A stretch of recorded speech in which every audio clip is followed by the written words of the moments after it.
সুপ্রিয় দর্শক, আপনাদের সবাইকে স্বাগত। স্পোর্টস মেইলের নিয়মিত আয়োজন স্পোর্টস টক আজ থেকে শুরু হচ্ছে একটা ভিন্ন মাত্রায়। এই অনুষ্ঠানটি মূলত আলোচনা করা হবে বিভিন্ন জাতীয় দৈনিকে প্রকাশিত খেলাধুলার সংবাদের উপর ভিত্তি করে যে নিউজগুলো ছাপা হয়েছে তার উপরে। আজ আমাদের এই অভিষেক অনুষ্ঠান, স্পোর্টস মেইলের অভিষেক অনুষ্ঠানের সঞ্চালক হিসাবে আমি আছি শামীম চৌধুরী। আমার সঙ্গে আছেন বিডি নিউজের স্পোর্টস এডিটর আরিফুল ইসলাম রনি। রনি, আপনাকে অসংখ্য ধন্যবাদ। ধন্যবাদ শামীম ভাই। এখন আমরা আলোচনা করব যে বিভিন্ন পত্রপত্রিকায় কী সমস্ত নিউজ ছাপা হয়েছে স্পোর্টসের, সেগুলো নিয়ে এক ঝলক দেখে আসা যাক। আমরা প্রথমে দেখছি প্রথম আলো। প্রথম আলোতে সংবাদের প্রথম শিরোনাম হচ্ছে দেশের ক্রিকেটের উন্নতিই প্রথম লক্ষ্য। আর আরেকটি নিউজ হচ্ছে বৃষ্টি ভেজা দিনটা পেসারদের।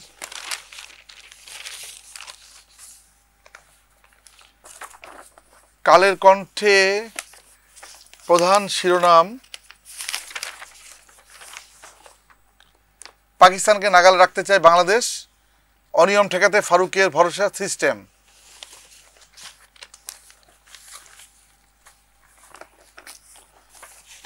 দৈনিক সমকালের খেলাধুলার পাতায় প্রথম শিরোনাম হচ্ছে বিসিবিতে ফারুক অধ্যায় শুরু, জাতীয় দলে হস্তক্ষেপ নয়, আর যেভাবে হলেন সভাপতি।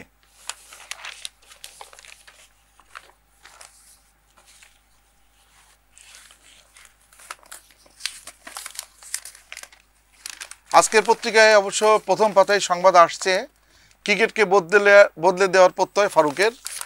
আর তাদের খেলাধুলার পাতায় আরও একটি নিউজ আছে, সেটা হলো ক্রিকেট কোনো ব্যক্তিগত পছন্দ থাকবে না।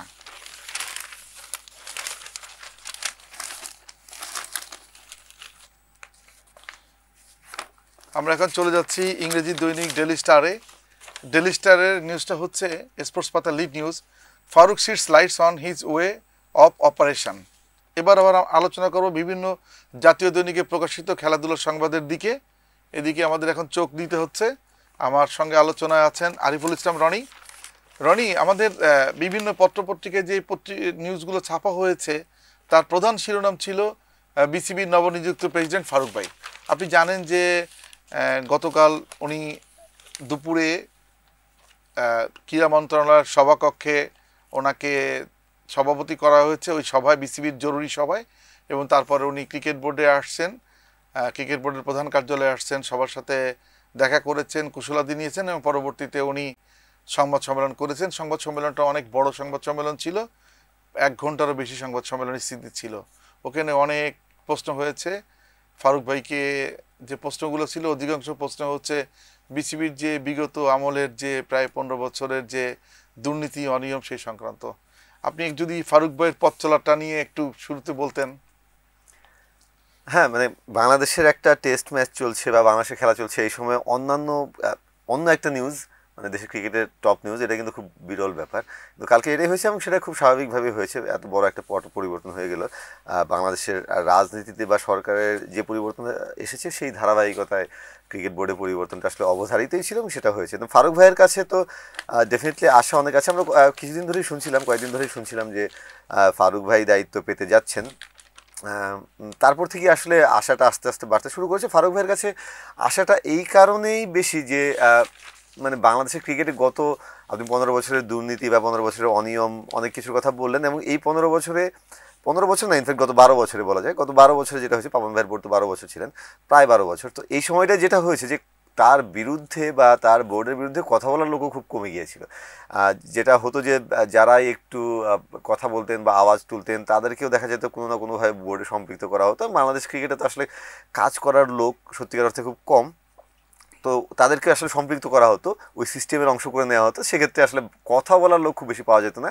যে 2-1 ব্যতিক্রম ছিলেন তাদের একজন ফারুক ভাই। সো সেই দিক থেকে ফারুক ভাইয়ের উপর একটা আস্থা ছিল। ফারুক ভাই এই সিস্টেমের বিরুদ্ধে লড়াই করে 2016 সালে তিনি পদত্যাগ করেছিলেন। সেদিক থেকেও তার উপর সেই আস্থাটা আছে, যে তার সেই মেরুদণ্ড আছে, তার সেই বোধটা আছে, সেদিক থেকেও তার উপর আস্থা ছিল। এখন এখন কিন্তু মূল চ্যালেঞ্জটা তার শুরু, তিনি দায়িত্ব পেয়েছেন, তাকে তিনি যে ব্যাপারগুলো নিয়ে প্রশ্ন তুলেছেন, আমরা যে জিনিসগুলো তার কাছে চাই কিংবা যেগুলো নিয়ে আগে প্রশ্ন তুলেছি সেই ব্যাপারগুলোতে স্বচ্ছতা আনা, জবাবদিহিতা আনা, এটা তার বড় চ্যালেঞ্জ হবে। সেই চ্যালেঞ্জের পথে মূল অন্তরায় হবে মানে তার এখনও আশেপাশে যারা আছেন, যেটাতে কালকে প্রেস কনফারেন্সে প্রচুর কথা হয়েছে শামীম ভাই, তো তাদের নিয়েও কিন্তু প্রচুর প্রশ্ন আছে। তারা সেই সিস্টেমেরই অংশ, এবং সেই সিস্টেমের শুধু অংশ না, সেই সিস্টেমের মূল হাতিয়ার যারা ছিল তাদের কয়েকজন এখনও এই বর্তমান বোর্ডে আছে। সামনে যদিও আরও অনেক পরিবর্তন আসবে, পরিচালকের মধ্যে আর নতুন আরও অনেকে ঢুকবে, এই এখন যারা আছেন তাদের মধ্যে অনেকে বাদ যাবেন। তো আশা করব সেই বাদ যাওয়ার প্রক্রিয়ায় এই লোকগুলো হয়তো থাকবে না, যদি থাকেন তাহলে তার জন্য বড় চ্যালেঞ্জ হবে। সো ফারুক ভাইকে আসলে মানে, এবং এটাও একটা বড় ব্যাপার যে ফারুক ভাই কতদিন থাকবেন দায়িত্বে, তিনি কীভাবে কাজ করবেন, সো সেটাও একটা বড় ব্যাপার হবে। ফারুক ভাইকে খুব দ্রুত আসলে এই মূল জায়গাটায় ঢুকতে হবে। রনি, আপনার আলোচনায় আমরা দুটো পয়েন্ট পেয়েছি। একটা হচ্ছে ফারুক ভাই কতদিন থাকবেন। ফারুক ভাই নিজেই বলেছেন যে তার মেয়াদ কতটা উনি জানেন না। এটা ধরে নিচ্ছি আমরা বিসিবির যে আপনার বর্তমান কমিটির মেয়াদকাল পর্যন্তই ওনাকে থাকার কথা, এর পরবর্তীতে নির্বাচন প্রক্রিয়া যাবে ক্রিকেট বোর্ড। কিন্তু এর আগে একটা প্রশ্ন আসছে যে আপনি যেটা বলছেন যে ওনার আশেপাশে যারা আছেন তাদেরকে নিয়ে কিন্তু, তাদের কাউকে নিয়ে কিন্তু ওনাকে কিন্তু এখন সংসারটা করতে হবে। এই কারণে যে উনি কালকে ইঙ্গিতও দিয়েছেন, সেটা হলো কোরাম পূর্ণ করেই কিন্তু সভা করতে হবে। কারণ আপনি জানেন যে ইতিমধ্যে 13-14 জন পরিচালকের কোনো পাওয়া যাচ্ছে না, ট্রেস পাওয়া যাচ্ছে না, তারা যে কোথায় আছেন আত্মগোপনে, দেশে না বাইরে, কোনো কিছু জানা হবে না। এখন এই কোরাম পূর্ণ করে কতদিন সভা চলবে, একটা বিরাট ব্যাপার। এবং এখান থেকে কিন্তু পর্যায়ক্রমে উনি যেটা বলছেন যে যদি তারা এক এক করে পদত্যাগ করে তো সেক্ষেত্রে আপনার কোঅপ করা হবে, মানে আর কাউকে নেওয়া হবে। তো সেক্ষেত্রে আসলে আপনি কি প্রত্যাশা করতেছেন যে এই বোর্ডের যে স্থিতিটা সেটা কেমন হবে? আমার মনে হয় আপনি যেটা বললেন সেটাই হবে। মানে ইলেকশনের সময় তো চলে এসেছে, আসলে খুব বেশি দিন আর বছরখানেক মনে হয় আছে। তো সেই সময় পর্যন্তই হয়তো হবে, বাট তার আগেও কিছু পরিবর্তন অ্যাটলিস্ট আমি আশা করছি। যেটা হতে পারে যে একটা মিটিং তো হয়ে গেল, আর মানে টানা 2-3টে মিটিংয়ে অনুপস্থিত থাকলে তো আসলে ওই পরিচালক পদ চলে যায়। সো সেই প্রক্রিয়াতেই সম্ভবত তারা যাবেন বলে মনে করা হচ্ছে, এবং এর মধ্যে থেকে 2-1জন পদত্যাগ করতে পারেন কিংবা নাও পারেন সেটা আমি জানি না, বাট ডেফিনেটলি সেই প্রক্রিয়াতে তারা যাবেন। সেই মিটিংটার এক্স্যাক্ট আমি জানি না যে কতদিন পর পর মিটিং ডাকতে পারে, এটার কোনো ধারা আছে কিনা, কিন্তু আমার মনে হয় যে যত দ্রুত সম্ভব তারা, এটা কোনো সুনির্দিষ্ট ধারা নেই, সেক্ষেত্রে তারা হয়তো খুব দ্রুতই 1-2 মাসের মধ্যেই হয়তো আরও 2টো মিটিং করে হয়তো তারপরে ওই যে পরিচালকরা অনুপস্থিত আছেন তাদেরকে তারা আর কি অটোমেটিক্যালি স্বয়ংক্রিয়ভাবে বাদ পড়ে যাবেন। সেটা ইঙ্গিত ফারুক ভাই কালকে দিয়েছেন। আপনি যেটা বলছেন সে আলোকে একটা আমি বলতে চাই, সেটা হচ্ছে কি যে পাপন ভাইয়ের আমলে কিন্তু কোনো একটা বোর্ড সভা 8 মাস পরে হয়েছে। আবার দেখা গেছে যে লোটাস কামাল ভাইয়ের আমলে কিন্তু 1 মাসে 3টা সভাও হয়েছে, এমনও দেখা গেছে, তাই না? এখন তারা চাইলে কিন্তু 1 মাসের মধ্যে 3টা সভা ডেকে দ্রুততম সময়ে বিষয়টা নিষ্পত্তি করতে পারে। মানে তারা নতুন পরিচালক তারা আহ্বান করতেই পারে, নিতেই পারে। সেরকম ইঙ্গিতই ফারুক ভাই কালকে দিয়েছেন। এবং ফারুক ভাই যদিও বারবার বলেছেন যে সবাইকে একসঙ্গে বাদ দেওয়া যাবে না, এবং সবাইকে যারা আছেন তাদেরকে নিয়েই কাজ করতে হবে আমাদেরকে, হুইচ ইজ ট্রু, কিন্তু সবাইকে বাদ দেওয়ার প্রশ্ন আসলে আসছে না। আমরা জানি যে কাদের দিয়ে প্রশ্ন, ওনারা একটা ভয় পাচ্ছে যে আইসিসি এর উপরে কোনো ইনভার্গেশন দেয় কিনা, যদি একসাথে গণপদত্যাগ করে সেটাও একটা আইসিসিতে একটা বিরূপ প্রভাব ফেলে কিনা। যদি সবাই পদত্যাগ করে তাহলে কিন্তু আইনগতভাবে কোনো বা গণতন্ত্রের দিক থেকে কোনো প্রশ্ন আইসিসি তুলতে পারবে না। হ্যাঁ, আইসিসি এটা নিয়ে একটা কনসার্ন জানাতে পারবে, কিন্তু ওই নিষেধাজ্ঞা কিংবা এই ব্যাপার যদি সবাই পদত্যাগ করেন তাহলে করতে পারবেন না। আর 3টা মিটিং যদি হয়ে যায় তাহলে তো আসলে স্বয়ংক্রিয়ভাবেই হয়ে যাবে। এবং আইসিসিও আসলে আইসিসি ব্যাপারটা কিন্তু ফিফার মতো এত স্ট্রং না। হ্যাঁ, যেমন আইসিসি তো নিজস্ব গঠনতন্ত্রের উপর ছেড়ে দেয়, যার যে বোর্ডের। যদি ফিফার মতো হতো তাহলে অনেক কনসার্নের ব্যাপার হতো। পাকিস্তানের বোর্ডে তো আসলে কিছুদিন পরপরই আমরা দেখি যে পাকিস্তানের প্রেসিডেন্ট আসছে, ওইটা তাদের গঠনতন্ত্র অনুসারেই হয় যে পাকিস্তানের প্রেসিডেন্ট নিয়োগ দেয় আসলে সরকার। তো সেদিক থেকে আমাদের এখানেও ছিল। পাবন ভাই তো প্রথমবার সেটাই হয়েছিল আর কি, প্রথমবার যখন সভাপতি হয়েছিলেন তখন সরকারের মনোনয়ন হয়েছিলেন, তারপরে সুপ্রিম কোর্টের সেই আদেশ অনুসারে গণতন্ত্র তৈরি করে তারপরে নির্বাচনের ব্যবস্থা করা হয়েছে। সেই নির্বাচনটা আসলে তারা একটা সাজানো নির্বাচন ব্যবস্থায় নিয়ে গিয়েছিলেন। যদিও পাবন ভাই ছিলেন বিসিবির প্রথম নির্বাচিত সভাপতি, কিন্তু কোনোবারই আসলে তাকে নির্বাচন করতে হয়নি, বিনা প্রতিদ্বন্দ্বিতায় তিনি হয়েছেন 3বারই।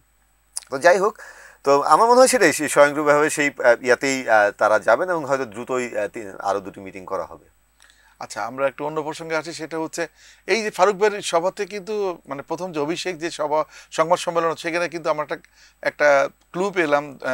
উনি কিন্তু হাথুরুর সিং ইস্যুতে কথা বলেছেন, উনি তামিম সাকিব ইস্যুতে কথা বলেছেন। যেহেতু আমরা জানি যে ওনার সাথে হাথুরুর সিংয়ের একটা ব্যক্তিগত দ্বন্দ্ব ছিল দ্বিস্তর বিশিষ্ট নির্বাচক কমিটি নিয়ে সেইটা, এবং বাধ্য হয়ে পরিস্থিতির মুখে কিন্তু উনি এটাকে একটা রিভোল্ট করার মতো অবস্থা করে উনি কিন্তু চলে গিয়েছিলেন ফারুক ভাই। একটু বলেন তো যে দায়িত্ব নিয়ে কিন্তু আতর সিংয়ের রিপ্লেসমেন্ট খোঁজার বিষয়টাও কিন্তু উনি উল্লেখ করেছেন সেটা, এবং বোর্ড পরিচালকের সাথে কথা বলে সুবিধাজনক স্লট বাংলাদেশের আছে কি না, বিভিন্ন কিছু অ্যাভেলেবল কোচে আছে কিনা সেটা নিয়ে আলোচনা করেছেন। যদি আপনি একটু ব্যাপারটা বলতেন। হ্যাঁ, সেটাই মানে হাতুরু সিং এর ব্যাপারটা নিয়েও কালকে কথা হয়েছে, এবং ফারুক ভাই তো আসলে হাতুরু সিং একে নিয়ে আগে থেকেই তিনি বেশ সোচ্চার ছিলেন যে তাকে দ্বিতীয়বার আনা উচিতই হয়নি। মানে সেটা আসলে যে প্রশ্নগুলো আমরা তুলেছিলাম বাংলাদেশের ক্রিকেটের জন্য সত্যিকার অর্থে অপমানজনক ছিল। তিনি প্রথম মেয়াদে যেভাবে চলে গিয়েছিলেন, বোর্ডকে যেভাবে একরকম তাচ্ছিল্য এবং অপমান করে গিয়েছিলেন, আমার মনে আছে তখন সিরিজ শেষ করে দেশে না এসে চলে গেছেন। এবং সিরিজের সময়টায় আমরা শুনেছি ওই সময় যারা প্লেয়ার ছিলেন, ক্যাপ্টেন ছিলেন, তারা বলছিলেন যে ওই সময় যখন তার শ্রীলঙ্কার সঙ্গে কথা পাকা হয়ে গেছে, ওই সিরিজে তিনি খুব বেশি মনোযোগও দেননি সাউথ আফ্রিকায় যখন ছিলেন। এবং বোর্ডের সিইও প্রধান নির্বাহী নিজে তখন বলেছিলেন যে হাতুরু সিং তার ফোনও ধরছেন না মানে ওই সময়টায়। সো এরকম অবস্থা ছিল। তো তাকে আবার যখন একরকম মানে হাতে পায়ে ধরেই বলবো আমি, হাতে পায়ে ধরে আনা হয়, তখন তো বোঝা যায় যে আসলে তাকে কি মর্যাদা দিয়ে আনা হয়েছে বা তাকে কোন জায়গায় রাখা হয়েছে। সো বাংলাদেশ ক্রিকেটের জন্য এটা অপমানজনক ছিল, এবং এটা নিয়ে ফারুক ভাই সবসময়ই কথা বলেছেন, এবং গত কিছুদিনেও তিনি বোর্ড প্রেসিডেন্ট হিসেবে দায়িত্ব নেওয়ার আগ পর্যন্ত তিনি এটা নিয়ে আসলে অনেক কথা বলেছেন। বাট একটা কথা ফারুক ভাই বলেছেন যে যখন তিনি বাইরে থেকে একজন আলোচক হিসেবে কথা বলছেন তখন একরকম, আবার তিনি যখন চেয়ারে বসে যখন একটা সিদ্ধান্ত নিচ্ছেন তখন ব্যাপারটি আরেক রকম। তিনি নিজের একক সিদ্ধান্ত চাপিয়ে দেবেন এটা বলেছেন, এবং তার ব্যক্তিগত বিরোধ বা ব্যক্তিগত সম্পর্ক এই সিদ্ধান্তের ক্ষেত্রে প্রভাব ফেলবে না এটাও বলেছেন, যেটাই আসলে কাজ করার ওয়ে হওয়া উচিত। বাট তিনি যেটা বলছেন যে ব্যক্তিগতভাবে তিনি আগের অবস্থানেই আছেন। তার আগের অবস্থানটা হলো হাতুরু সিংকে তিনি কোচ রাখার কোনো কারণ দেখেন না, এবং আমিও পার্সোনালি সেটাই মনে করি। যদি এই পাকিস্তান সফরে যদি বাংলাদেশ খুব দারুণ কিছু করেও ফেলে, তারপরেও আমাদের বৃহত্তর ছবিটা দেখতে হবে, এবং হাতুরু সিংকে আসলেই মানে কোচ হিসেবে রাখার কোনো কারণ আমি দেখি না।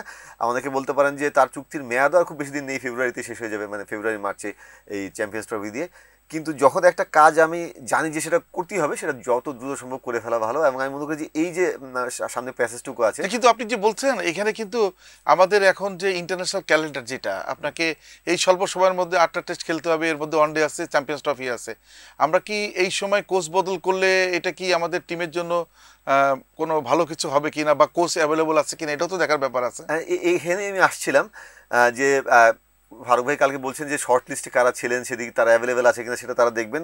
আর একটা ব্যাপার হলো আপনি যে কথা বলছেন টাইট স্কেডিউল, খুবই মানে সত্যি কথা যে আমাদের এই সময় 8টা টেস্ট খেলতে হবে, অনেক টাইট স্কেডিউল। কিন্তু আলটিমেটলি তার কোচিংয়ে কতটা উন্নতি আমরা করছি না, কতটা আমরা ভালো করছি। আমরা তো গত ওয়ার্ল্ড কাপে খুব বাজে করেছি, আমরা টি-20 ওয়ার্ল্ড কাপে প্রত্যাশান্ত পারফরমেন্স করতে পারিনি। টেস্টে নিউজিল্যান্ডের সঙ্গে আমরা জিতেছিলাম দারুণ একটা টেস্ট, কিন্তু শ্রীলঙ্কার কাছে খুব বাজেভাবে হেরেছি।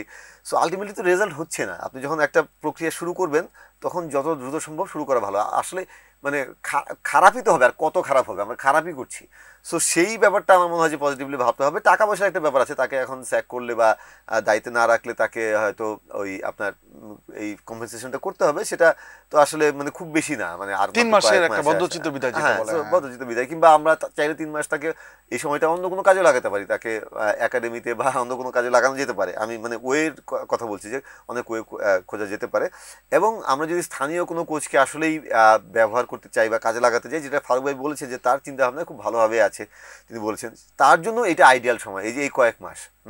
সো এটা আমি মনে করি যে তাকে আমরা ট্রাই করে দেখতে পারি। যদি আমরা স্থানীয় কাকে আসলেই দেখতে চাই, সেক্ষেত্রে তারও একটা পরীক্ষা হয়ে গেল, আমরা বুঝতে পারলাম যে আসলে আমাদের স্থানীয় কোচরা কোন জায়গায় আছে, সেক্ষেত্রে ডিসিশন নেওয়া যাবে। এখন টাইট স্কেডিউল, প্রচুর খেলা, এই খেলার মধ্যে আসলে হাতুরু সিং নিয়ে আমাদের খুব বেশি উন্নতি গত এই 1.5 বছরে হয়নি। সো আমার মনে হয় এখানে কোনো কিছু হারানোর আসলে নেই। আপনি এই সম্প্রতি কিন্তু যুব ক্রীড়া উপদেষ্টা এসেছিলেন আপনার মিরপুর স্টেডিয়ামে, বিসিবি অফিস পরিদর্শন করেছেন, এবং তাকে স্বাগত জানান থেকে শুরু করে পুরোটা সময় ছিলেন কিন্তু সঙ্গে তামিম।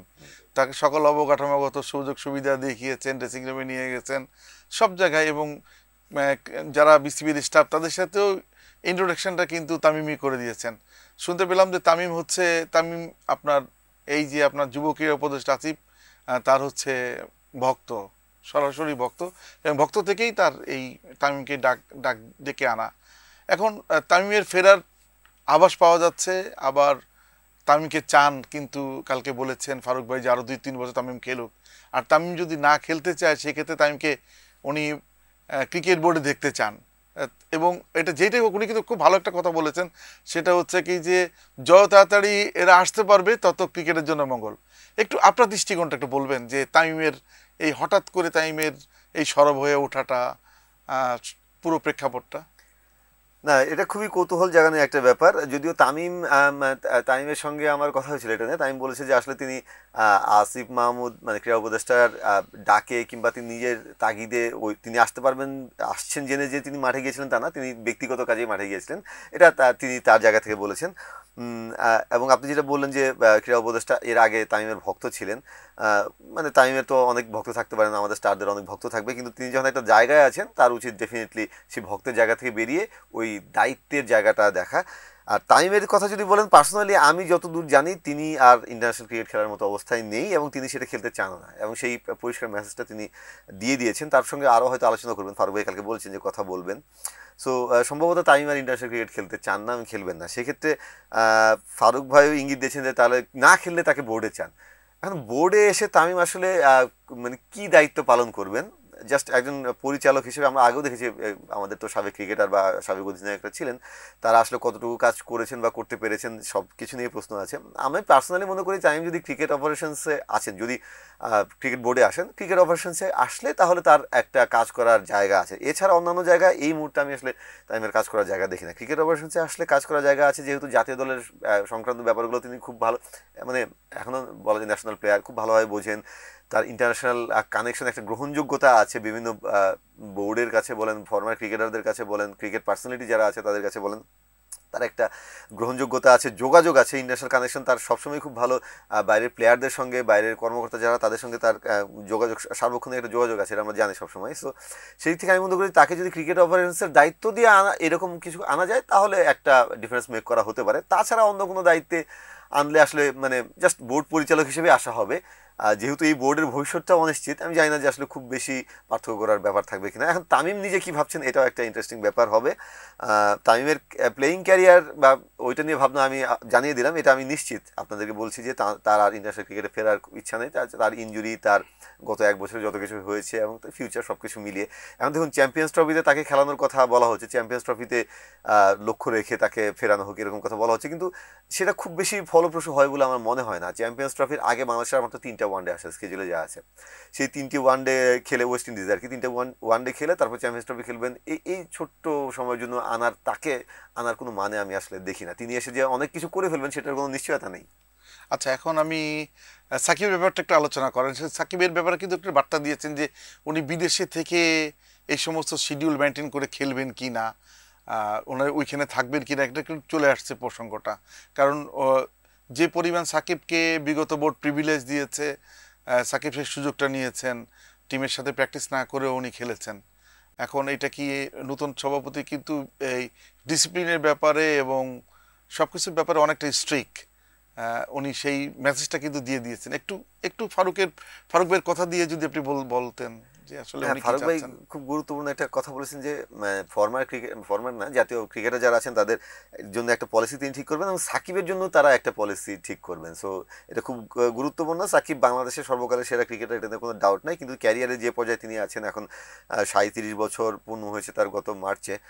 সো মানে ডেফিনেটলি ক্যারিয়ারের শেষের দিকে তিনি আছেন এবং যে পর্যায়ে আছেন তার সঙ্গে কথা বলে একটা ক্লিয়ার পিকচার ডেফিনেটলি নিতে হবে। এবং আপনি যেটা বলেন যে প্রিভিলেজ পাওয়া, হ্যাঁ কখনো কখনো আপনার দেশের যারা স্টার প্লেয়ার বা বড় প্লেয়ারকে, যেমন এখনকার যে বাস্তবতা, ফ্র্যাঞ্চাইজি ক্রিকেটের যে ব্যস্ততা, বিশ্বজুড়ে ক্রিকেটারদের, শুধু বাংলাদেশের না অন্যান্য দেশের বড় বড় ক্রিকেটার যারা আছেন তাদের ক্ষেত্রে অনেক সময় এই ছাড়টা দেওয়া হয়েছে, কিন্তু সেই ছাড়ের মাত্রা কতটা বা আপনি কতদিন দিবেন, প্রত্যেকটা সিরিজেই দিবেন কিনা। সাকিবের ক্ষেত্রে আরেকটা ব্যাপার হলো তার ফ্যামিলিও দেশের বাইরে থাকে, সো ফ্যামিলিকেও সময় দিতে হয়, সেক্ষেত্রেও তিনি অনেক ছাড় পেয়েছেন। ওই জায়গাটাও বোর্ডকে ভাবতে হবে।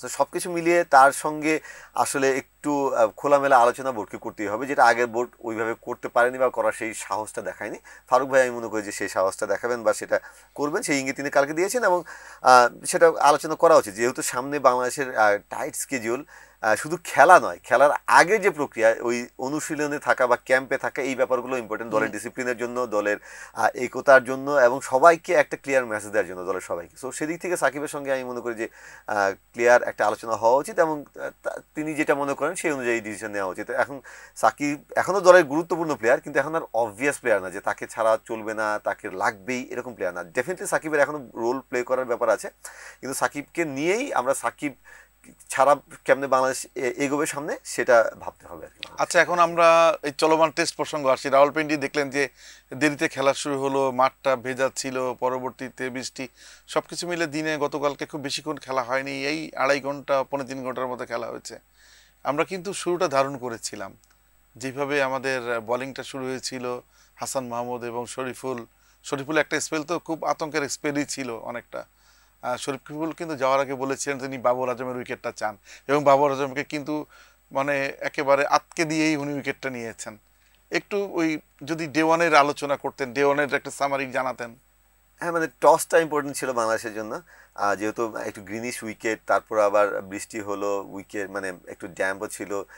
তো টস জেতাটা বাংলাদেশের জন্য জরুরি ছিল, এবং টস জেতার পর এইসব ক্ষেত্রে এর আগে যেটা দেখা গেছে অনেক সময় যখন কন্ডিশন পক্ষে থাকে, উইকেট পক্ষে থাকে, অনেক সময় আমাদের পেসার খুব ওভার এক্সাইটেড হয়ে আসল কাজটা ভুলে যান, মানে জায়গা মতো বল ফেলা বা ওই প্রসেসটা মেনটেন করা। কিন্তু কালকে হাসান মাহমুদ এবং শরীফুল সেটা করেননি, যে খুবই ভালো তারা জায়গা মতো বল রেখেছেন এবং ওই উইকেটের ফায়দাটা নেওয়ার চেষ্টা করেছেন, সেটা দারুণভাবে কাজে লেগেছে। তারপরে যেটা হয়েছে যে 3 উইকেট পড়ার পরে আমার মনে হয় যে একটু আর্লি পেসারদেরকে সরিয়ে নেওয়া হয়েছে ক্যাপ্টেন্সির ক্ষেত্রে, ওখানে একটু ব্যাপার আছে, সেখানে হয়তো একটু দ্রুত স্পিনার আনা হয়েছে, হয়তো 2 জন বাহাতি ব্যাটসম্যান দেখিয়ে অফ স্পিনারকে ইন্ট্রোডিউস করেছেন শান্ত। কিন্তু আরেকটু কন্টিনিউ করতে পারতেন পেসারদের, তাহলে হয়তো প্রেশারটা আরেকটু বেশি থাকতো। বাট আলটিমেটলি শেষ বিকেলে উইকেট আরেকটা নিয়েছেন হাসান মাহমুদ এবং জুড়িটা ভাঙা গেছে। এবং যদি বলা হতো যে প্রথম দিনে এরকম স্কোর থাকবে যে 150 রান 4 উইকেট, তাহলে কিন্তু আমরা মানে হ্যাপিলি নিয়ে নিতাম। সো সেই দিক থেকে বলবো যে বাংলাদেশ খুব ভালো স্টার্ট করছে। এখন এটা ধরে রাখার ব্যাপার, আজকের দিনটা হলো খুব চ্যালেঞ্জিং হবে, যে ওই প্রেশারটা মেনটেন করা, এবং হলো যে ব্যাটসম্যানরা আছেন তাদেরকে দ্রুত আউট করে লোয়ার অর্ডারদের যত দ্রুত উইকেট আনা যায়। এখানে রিজওয়ান আছেন, কালকে সাউথ শাকিল পাকিস্তানের হয়ে খুব ভালো খেলছেন এখন, এবং বাইরে সালমান আলী আগা আছেন, তিনিও ভালো ব্যাটসম্যান। সো এই ব্যাটসম্যানদেরকে দ্রুত দুটো 3টে উইকেট যদি আর্লি নেওয়া যায়, তাহলে খুব দ্রুত পাকিস্তানকে অল আউট সৌদ শাকিল কিন্তু অলরেডি কালকে কিন্তু পাকিস্তানের কুইকেট যে ছিল 1000 ক্লাবে আপনার সাইদ আনোয়ার ওনাকে টাচ করেছেন, একই সমান 11 টেস্ট 20 ইনিংস। এখন যারা আছেন তাদেরও কিন্তু লং হ্যান্ডেড ব্যাট করার অভ্যাস আছে এবং টেস্টে তারা পরীক্ষিত। আপনি কতটা স্কোর হলে আমাদের জন্য ডিফেন্ড মনে করেন যে এটা আমরা সেকেন্ড ইনিংস মানে আমরা আমাদের ফার্স্ট ইনিংসে যেটা তাড়া করতে পারবো? যতটা কমে রাখা যায়, কারণ কালকে যদি বাংলাদেশকে ব্যাটিং করতে হতো, আমি জানি না যে আসলে বাংলাদেশের কী অবস্থা হতো পাকিস্তানি পেসারদের সামনে। পাকিস্তান 4 পেসার নিয়ে খেলছে, তো এখানে আমি বলছি যে যতটা দ্রুত সম্ভব পাকিস্তানকে অল আউট করতে হবে, কারণ আমাদের ব্যাটিংয়ের অবস্থা আসলে খুব বেশি ভালো না। আমরা আশা করবো যে ভালো করবে, ভঙ্গুর ব্যাটিং লাইন আপ, অনেকদিন থেকে তাদের সেই কনফিডেন্সটা নাই। সো মানে 250-300 রানও কিন্তু আসলে মানে বাংলাদেশের জন্য সেটা টপকানো কঠিন হবে যদি পাকিস্তান 300 করে ফেলে। সো আমি আশা করব যে রিজওয়ান এবং সাউথ শাকিলকে যত দ্রুত সম্ভব বাংলাদেশ ফেরাবে, এবং লোয়ার অর্ডারদের যারা আছে, লোয়ার অর্ডারে শাহিন শাহ আফ্রিদি আছেন, মোটামুটি ব্যাটিং জানেন তারা, তো তাদেরকে দ্রুত ফেরাবেন এবং ব্যাটসম্যানদের জন্য যত মানে কম সম্ভব একটা রান দেবেন, যেটা টপকে যেতে পারবে আর কি। রনি, আপনাকে অসংখ্য ধন্যবাদ আমাদের অনুষ্ঠান থাকার জন্য। সুপ্রিয় দর্শক, আজ এই পর্যন্তই। আবার আগামীকাল দেখা হবে, আপনাদের সামনে আসব নতুন আলোচনা সূচি নিয়ে। পত্রপত্রিকায় প্রকাশিত এই প্রতিবেদনের উপরে আলোচনা আপনারা দেখুন, কমেন্টস করুন, আপনারা প্রচুর পরিমাণে যে যত পারেন শেয়ার দিন। ধন্যবাদ আপনাদের সবাইকে।